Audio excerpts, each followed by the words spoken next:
L'AES fait encore rêver les Africains. Titre Jeune Afrique. 84% des Togolais, 82% des Camerounais, 80% des Guinéens et 78% des Béninois interrogés affirment que l'AES est une excellente initiative pour la région.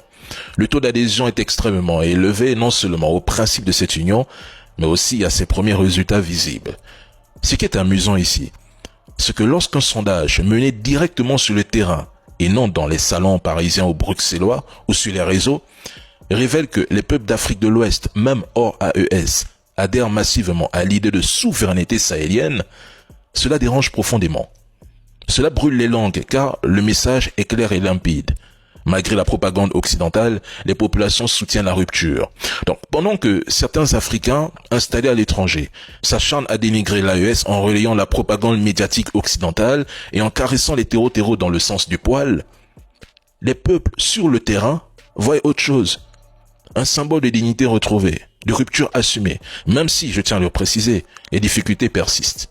La vérité, c'est que ceux qui critiquent l'AES en se moquant d'eux derrière un écran fissuré ne font que répéter mécaniquement les éléments de langage de ces médias de propagande. Et malheureusement, ils confondent critique constructive et relais de propagande. Leurs discours sont vides. Faites le constat, 98% de leur contenu tourne autour de l'AES, alors qu'ils ne sont même pas pour la plupart originaires d'Afrique de l'Ouest ou du Sahel. Quel paradoxe. Quant aux médias occidentaux, nous le savons tous, leur hypocrisie est flagrante.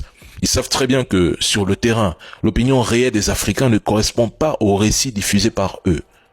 Ils savent que la propagande coloniale ne prend plus, mais ils continuent de sélectionner les informations qui les arrangent, parce qu'ils sont payés pour le faire.